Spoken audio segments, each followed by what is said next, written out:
विराजितम कीन विधुन्वतातम शपा करेणे गुणोत्कर कर अहिंसा विश्व धर्म की जय। श्री शांतनाथ भगवान की जय। श्री 108 आचार्य शांत सागर छाणी महाराज की जय। गुरुदेव आचार्य श्री सुमत सागर जी महाराज की जय। आचार्य ज्ञान सागर जी महाराज की जय। आचार्य संघ की जय। बंधु, अभी आप डॉक्टर श्रेयांशी के माध्यम से चरणान योग पर विस्तृत व्याख्यान के साथ साथ श्रवण संस्कृति का संरक्षण, संयमी और चारित्र का पालन करने वाले मुनिराजों के लिए आगम के परिवेश में उन्होंने बहुत हम सबको जागरूक किया चर्या के क्षेत्र। बंधु, आचार्य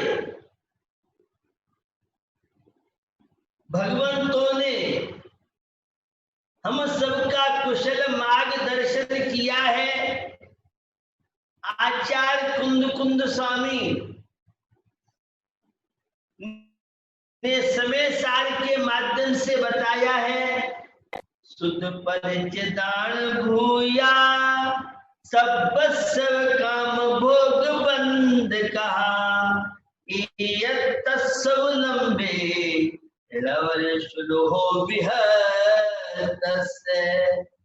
काम भोग बंद की कथा तो बहुत सुनी है, लेकिन एकत्व वक्त चैतन्य आत्मा की चर्चा से हम लोग वंचित रहे और उस आत्मा की महिमा न समझने के कारण 4 गति 84 लाख योनि में हम सबका भ्रमण हो रहा है।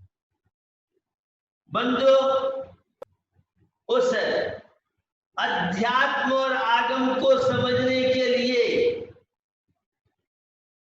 आवश्यकता है कार्य व्यवस्था को समझने की। निमित्त और उपादान, ये दोनों बड़े महत्वपूर्ण हैं। उपादान किसे कहते हैं? जो वस्तु स्वयं कार्य रूप से परिणमन करती है वो उपादान कहलाती है और सहयोगी कारणों को निमित्त बोलते हैं। एक सुनार जब स्वर्ण के बिस्कुट को गले का हार, जंजीर, कुंडल, अंगूठी बनाता है तो सोने का बिस्कुट तो उपादान कारण है। अग्नि, चुनार, उसके औजार आदि ये सब बाह्य निमित्त है और अंतरंग निमित्त उसकी जो भावनाएं हैं। तो एक कार्य के लिए अनेक कारणों की आवश्यकता है। आचार्य प्रवाचन स्वामी ने प्रमेय कमल मार्तंड के द्वारा यह बताया कि साधक कारणों का सद्भाव और बाधक कारणों के अभाव से ही कार्य की सिद्धि हो सकती है। आजकल निमित्त उपादान को लेके बड़ी भ्रांतियां हैं।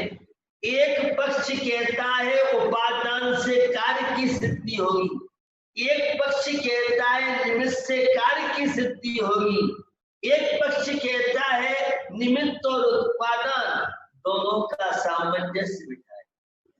बंधु,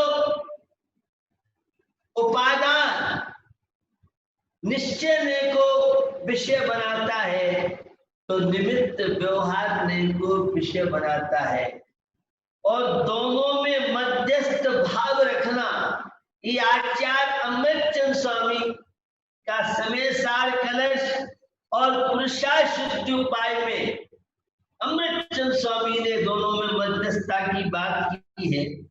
तो वस्तु की योग्यता उपादान है।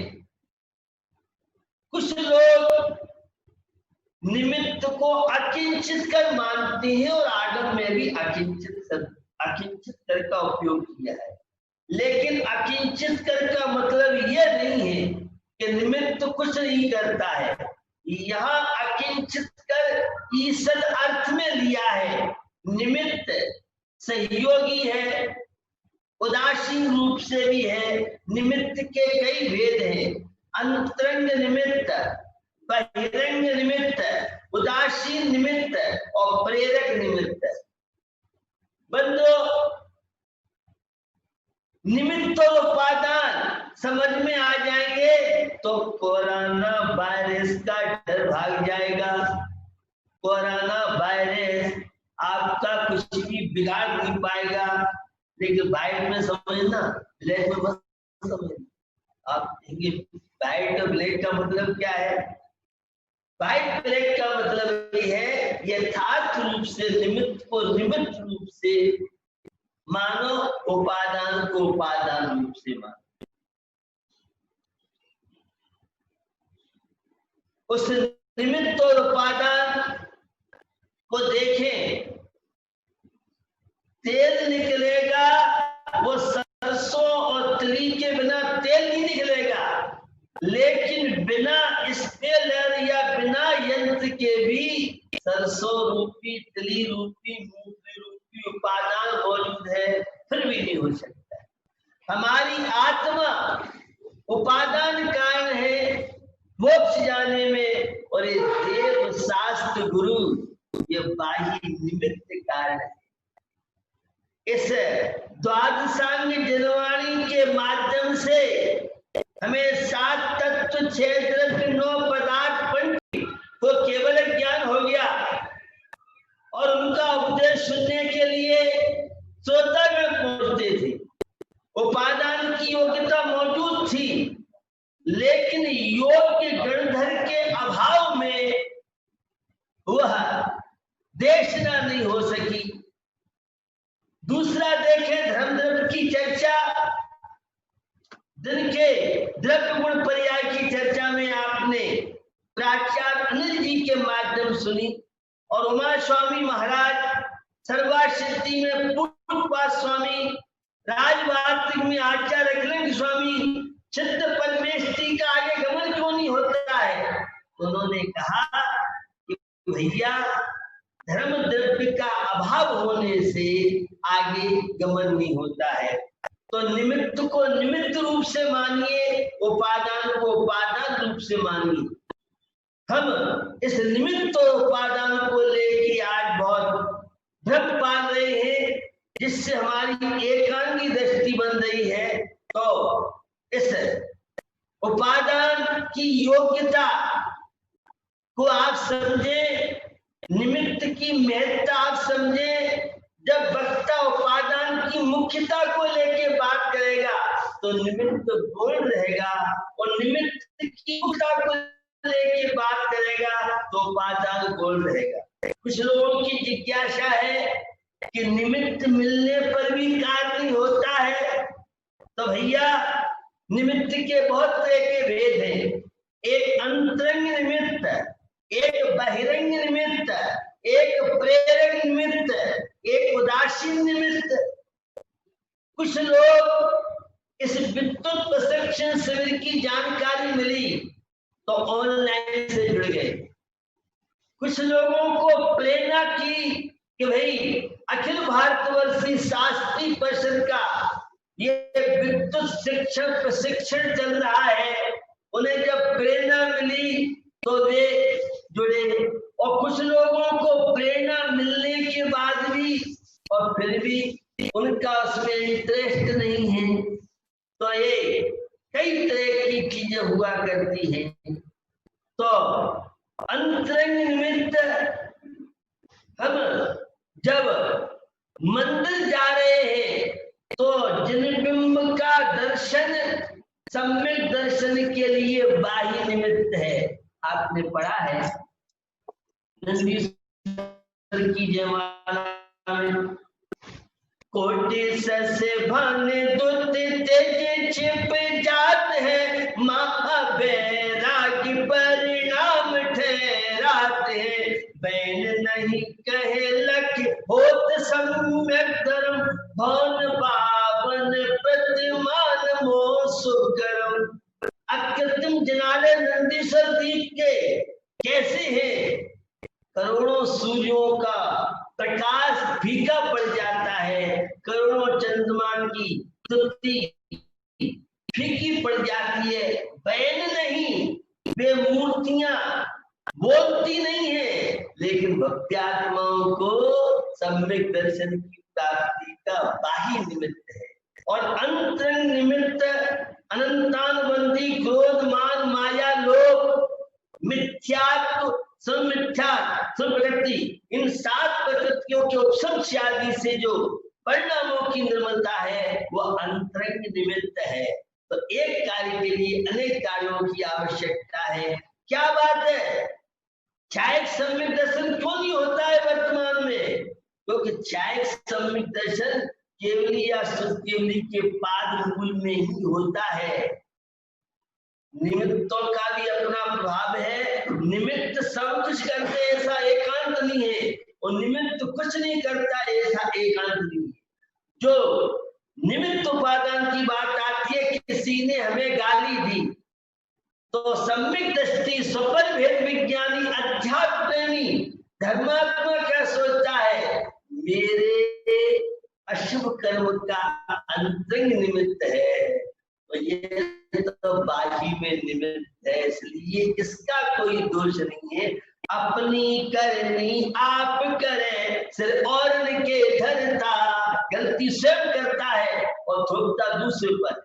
कोई हमारी निंदा कर रहा है, हमारी आलोचना कर रहा है, प्रतिकूल व्यवहार कर रहा है, तो वह ज्ञानी सोचता है मेरे अंतरंग में अशुभ कर्म का निमित्त है, ये तो बाह्य निमित्त है। इसलिए संसार में कोई मेरा दुश्मन नहीं है, कोई मेरा विरोधी नहीं है, मेरे पुण्य कर्म का उदय है, तो कोई भी मेरी दुकान मकान नहीं बांध सकता है। आजकल एक नई बीमारी चल रही है, और बीमारी ये चल रही है, मेरे पास बहुत लोग आते हैं, कहते हैं महाराज हमारी दुकान किसी ने बांध दी है, हमारा मकान किसी ने बांध दिया है। भैया ऐसे भ्रम में मत पड़ो, ये व्यापार बना रखा है लोगों ने।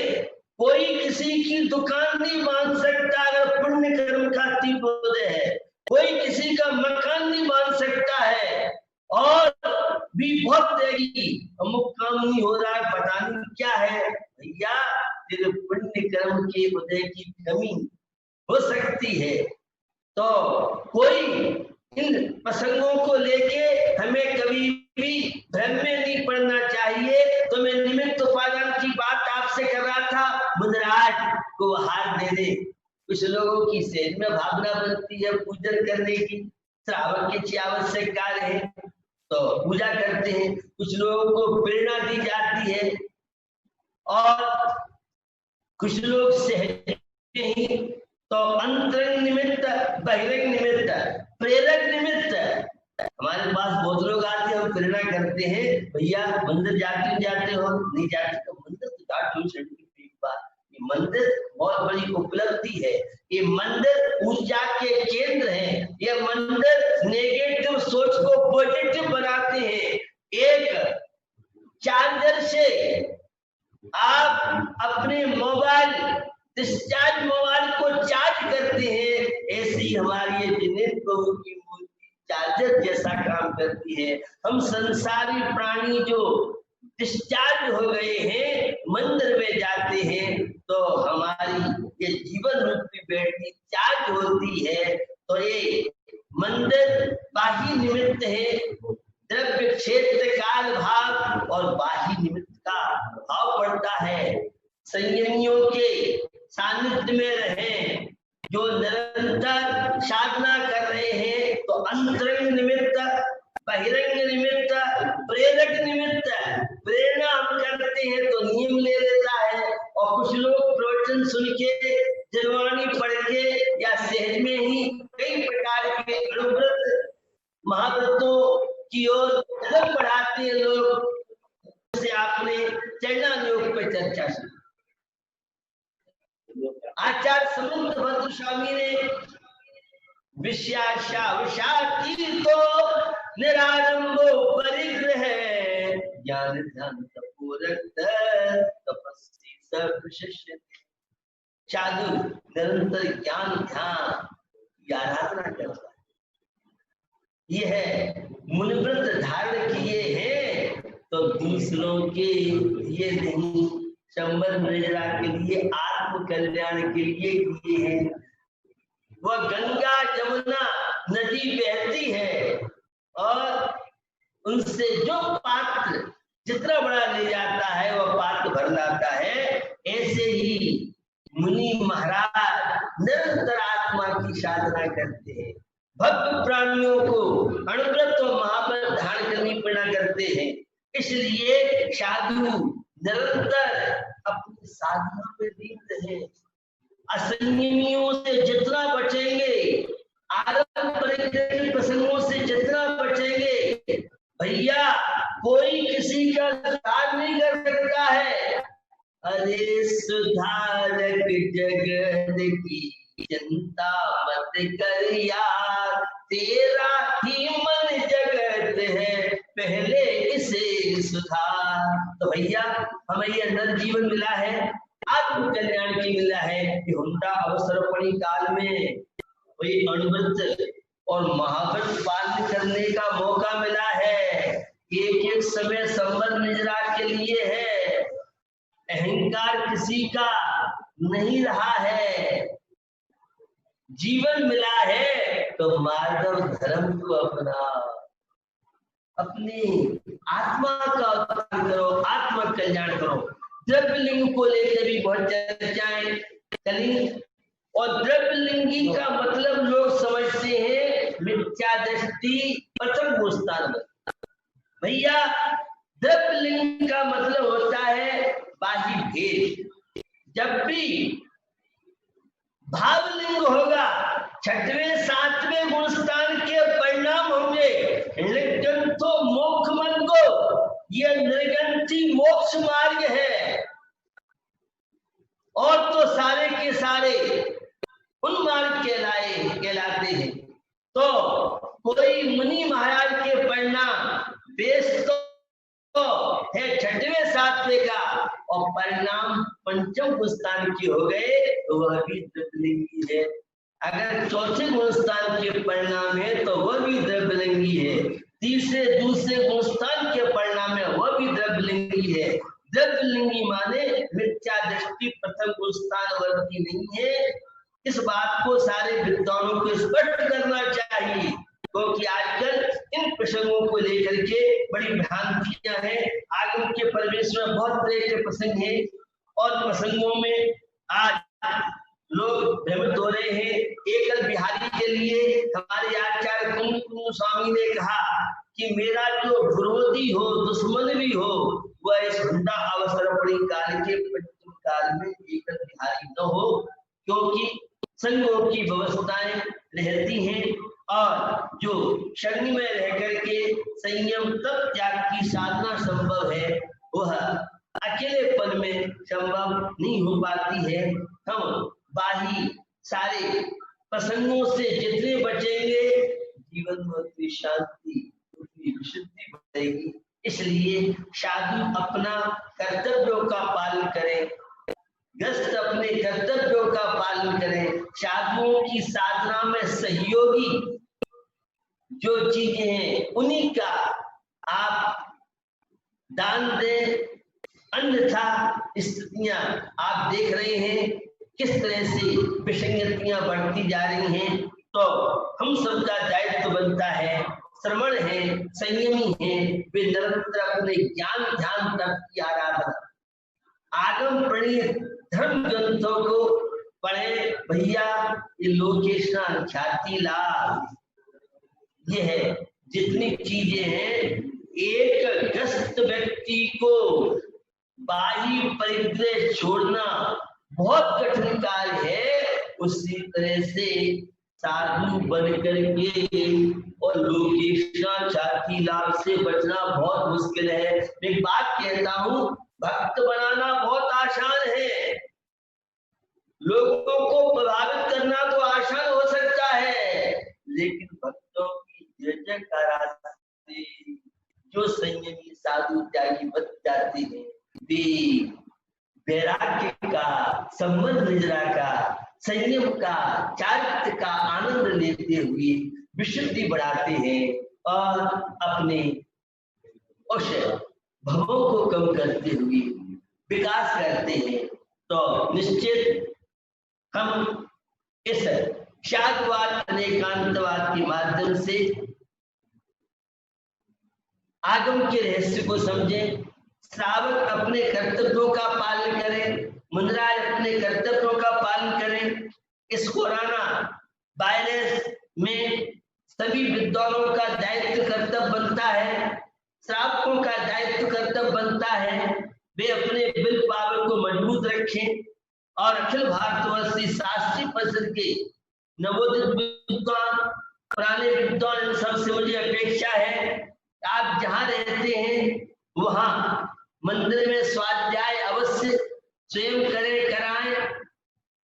और अगर लॉकडाउन को लेके कोई दिक्कत हो तो छोटे 10-10, 5-5 रूप से अथवा अन्य तकनीकी के माध्यम से दिनवाणी का पठन पाठन अवश्य आप कराएं, क्योंकि यह महामारी बीमारी हमारे तीव्र कर्म का उदय कहेंगे कि जिन लोगों के मंदिर जाने के नियम थे, अभिषेक पूजन के नियम थे, कुछ ऐसी महामारी की हवा फैली जिसकी वजह से शासन प्रशासन को इन धार्मिक क्षेत्रों पर भी पाबंदी लगानी पड़ी। अभी भी लॉकडाउन में काफी मंदिरों के ताले नहीं खुले हैं, तो अपने घर पर आप दिनवाणी का स्वाध्याय और पूजन पाठ, भक्तामर आदि का पाठ, अन्य जैसी जहाँ की व्यवस्था सरकारी व्यवस्था हो, उन सरकारी व्यवस्था के अनुसार हम अपने जीवन में सावधानी बरतें। बंधुओं, इतिहास पुरातत्व की बड़ी महत्वपूर्ण बहुत बातें हैं। यह है मथुरा कंकाली टीला बहुत बड़ा केंद्र रहा है, 50 लाख वर्ष पुराना यह जैन धर्म का प्रचार केंद्र रहा है। और यह 1891 लगभग 125 वर्ष पहले 26 टीले थे, देश बर्तन था, अंग्रेजी प्रशासन था। उस अंग्रेजी प्रशासन में एक टीले की खुदाई हुई जिसे कंकाली टीला के नाम से पूरा विश्व जानता है। मोहनजोदड़ो की खुदाई के समय में जैन धर्म केवल 4 या 5000 पुराना माना जाता था, लेकिन इस कंकाली टीले की खुदाई में 750 7.5 से जिन प्रतिमा निकली और पहली बार स्तूप निकला था जैन स्तूप, जिसने पूरे विश्व के इतिहास का पुरातत्व विज्ञों को स्वयं मजबूत कर दिया। और एक शिलालेख और शिला पर अभिलेख निकले जिनसे अनेकों पुरातत्व अंतरराष्ट्रीय और ख्याति प्राप्त इतिहासवेत्ताओं ने यह स्वीकार किया कि जैन धर्म विश्व का सबसे प्राचीन धर्म है। तो कंकाली टीला का वह प्रश्न कुतुब मीनार के विषय में आपको ज्ञात होगा। इतिहासकार और पुरातत्ववेत्ता 27 जैन मंदिरों के अवशेष वह, तो ऐसी बहुत तरह की जो चीजें हैं, जिन चीजों की जानकारी और आपको ज्ञात है जैन धर्म अनादिकाल से चला रहा है, उनका चलता रहेगा। मैं चाहूंगा नवोदित विद्वानों से भी अपने स्पीच में निश्चित ये बताया करें क्योंकि पाठ्यक्रम में महावीर स्वामी ने जैन धर्म की स्थापना की, लेकिन वह जैन धर्म तो अनादिकाल से चल रहा है। न महावीर ने स्थापना की जैन धर्म की, न आदिनाथ ने स्थापना की। जैन धर्म में तो आदिनाथ से लेकर महावीर पर्यंत तक ऐसी कितनी 24 संख्या 24 हो गई है, और बहुत 24 व्यतीत होने के बाद एक उल्टा अवसर निकाल आता है। आजादी के बाद जो जैन धर्म का गौरवशाली इतिहास रहा, उस गौरवशाली इतिहास में भारत का संविधान बनाने में जैन समाज के भी 5 लोग हुए जिनके भारत के संविधान में शामिल हुए। ये हमें अपने वक्तव्य में जन सामान्य को बताना चाहिए ताकि पता पड़े। दूसरी बात यह है, जो भारत का संविधान 63 पृष्ठ पे महावीर स्वामी का फोटो है, और 154 भारत के संविधान पर सरला जैन साराभाई महात्मा गांधी का दाढ़ी यात्रा के समय टीका कर रही है। यह महिला समाज के लिए एक गौरव का विषय है। और भी बहुत तरह की जो चीजें हैं, जेलों में जैन समाज ने 10 लाख पर्व व्यतीत किए, आजादी के दीवाने रहे, और 10 लाख पर जब आए उन्हें हमने भी अपराध नहीं किया है, और इंदौर की सेंट्रल जेल मंडलेश्वर जेल में ब्रिटिश शासन कांग्रेस प्रशासन ने जो उनकी दृढ़ता देखी तो वहीं श्री जी गए और स्नान करके कुएं से शुद्ध पानी लाके अभिषेक पूजा किया, और 10 लाख पर्व उन्होंने जेलों में अपने नियम का पालन किया। यह रहा है गौरवशाली इतिहास। आजादी के बाद जैन समाज के 9 मुख्यमंत्री, 5 गवर्नर, 4 राजदूत और सैकड़ों की संख्या में जैन समाज की MP MLA हुए। यह गौरव का विषय आप निश्चित बताएं। अभी वर्तमान में जैन मंदिर, जैन साधु, जैन विद्वान पर 50 के लगभग डाक टिकट निकल चुके हैं। पूरे भारत में 70,000 जैन एडवोकेट सेवाएं दे रहे हैं। 18 राज्यों की डायरेक्टरी बन चुकी है। पूरे भारत में 70,000 के लगभग जैन CA सेवाएं दे रहे हैं। 40,000 पूरे भारत में जैन बैंकर सेवाएं दे रहे हैं। लाखों जैन डॉक्टर्स, लाखों जैन इंजीनियर और लाखों जैन टीचर्स पूरे देश में सेवाएं दे रहे हैं। 500 से ऊपर IAS IPS आदि पूरे देश में शासकीय प्रशासकीय सेवाओं में जैन लोग सेवाएं दे रहे हैं। न्यायपालिका में सिविल जज, डिस्ट्रिक्ट जज, हाई कोर्ट जस्टिस सब मिला के 500 से ऊपर पूरे देश में न्यायपालिका में सेवाएं दे रहे हैं। तो ये है जो इतिहास की बातें हैं, ये निश्चित तो सभी को बताना चाहिए। तो ये है जो शास्त्री परिषद का अधिवेशन डॉक्टर पंडित श्याम कुमार जी जो इसके राष्ट्रीय अध्यक्ष हैं, जय निशांत भैया जी जो महामंत्री हैं, संयुक्त मंत्री पंडित विनोद रजवास वाले प्रतिष्ठाचार सागर वे हैं, और भी इसमें जो जिन लोगों ने जिस रूप से भाग लिया है, क्योंकि कल अधिवेशन होगा तो निश्चित इस शिक्षण शिविर के माध्यम से ब्रह्मचारी अनिल भैया जी प्राचार्य ने जो क्लास के द्वारा द्रव्य गुण पर्याय की बहुत सूक्ष्म उन्होंने बताई, और प्रातःकाल डॉक्टर श्याम जी ने जो चरणायोग के द्वारा विषय का प्रतिपादन किया, और जय निशांत भैया ने जो बहुत तरह की विसंगतियां विधि प्रतिष्ठा मंत्र आदमी आती हैं, उन्होंने अपना जो समय दिया। साथ साथ में ब्रह्मचारी रेखा जी ने कर्म सिद्धांत पर विस्तृत विवेचना आप सबको बताई, और भी इसमें रात के समय डॉक्टर बसंत प्रसाद जी के माध्यम से, लखनऊ के माध्यम से जो साहित्य और अंतरराष्ट्रीय शादी प्राप्त उन्होंने भी साहित्य और भक्तामृत जी को लेके शब्दों को लेकर उन्होंने बहुत अच्छी व्याख्या की।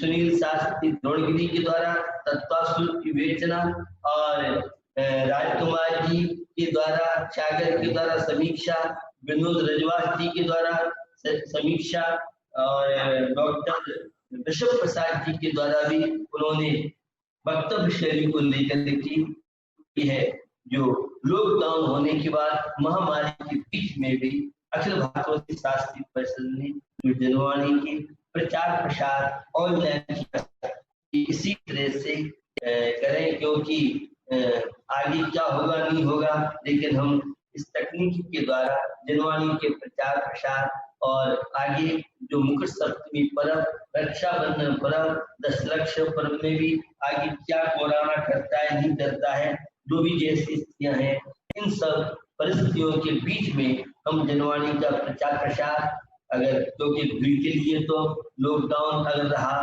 तो शायद हमारा बाहर नहीं जा पाएगा, मंदिरों में भी ऐसी क्या व्यवस्था बनती जाएगी, कैसा क्या, क्योंकि मुझे लोगों ने बताया बहुत ज्यादा बढ़ता जा रहा है। 27-28 हजार के लगभग भारत की सबसे ज्यादा संख्या संक्रमण की हुई है, ऐसा याद हुआ है। और कहीं कुछ कमी है, कहीं इसका प्रभाव ज्यादा है, तो हमें ये सब विषयों को ध्यान में रखते हुए शादवाद अनेकांतात्मक शैली से समझें और निरंतर इस जनवाणी का प्रचार प्रसार मुझे सारे नवोदित विद्वानों से अपेक्षा है, वे स्वाध्याय आचार्य ग्रंथ का 1 घंटे अवश्य करें। और जो कल आपका अधिवेशन हो रहा है, उस अधिवेशन में जनवाणी के पठन पाठन पे जोर दें, नवोदित विद्वान अपने आचार और विचार और कर्तव्य के प्रति जागरूक हों। समाज में जो बहुत तरह की शादियों को लेकर विसंगतियां आती जा रही हैं, वैसे तो कोरोना वायरस ने, सरकार ने भी पाबंदी कर रखी है, कोरोना वायरस ने भी बहुत तरह की, और वर्तमान में जो बहुत तरह की विसंगतियां चल रही हैं, उन विसंगतियों के प्रति भी कुछ हमारे विद्वान प्रस्ताव रखेंगे। शादी से पहले यह जो वीडियो आदि बनती है, ये शादियों में जो महिलाएं डांस आदि करती हैं, इन सब पे, जो शादियों में आज खान पीन की अशुद्धि बढ़ती जा रही है, उन सब पे, और लव मैरिज को लेकर के जो आजकल विसंगतियां बढ़ रही हैं, तलाक जैसी विसंगतियां बढ़ रही हैं।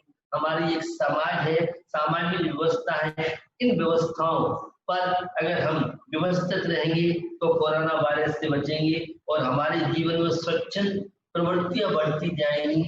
अश्लीलता, कामुकता का जो आज दौर चल रहा है, हमारे यहाँ शील धर्म की महिमा, ब्रह्मचर्य पालन करने की महिमा, सदाचार संतोष व्रत की महिमा, लेकिन आज जो तकनीकी का मिसयूज हो रहा है, तो इस तकनीक का मिसयूज न करें। ये सारे विद्वानों से अपेक्षा है, टीवी मोबाइल देखते हुए भोजन कोई नहीं करे, और रात को 10 से 11 बजे के बीच में सारी स्क्रीन बंद करें, क्योंकि रात सोने के लिए है, जागने के लिए नहीं। तकनीकी का मिसयूज, ऑनलाइन आज की समस्या है, हर की ऑनलाइन है, लेकिन इसका मिसयूज न करते हुए, और हम अपने माता पिता को सम्मान बहुमान दें, हम अपने दादा दादी को सम्मान बहुमान दें, हम अपने सासू ससुर को सम्मान बहुमान दें। संयुक्त परिवार, सुखी परिवार, बिखरे परिवार, दुखी परिवार, युवा पीढ़ी सहिष्णुता अपने जीवन में बढ़ाए और अपने संस्कारों की सुरक्षा करे। आचार विचारों को जितना पवित्र पावन बनाएंगे, आपके जीवन में शांति मिलेगी, आप अपने स्थिर होंगे।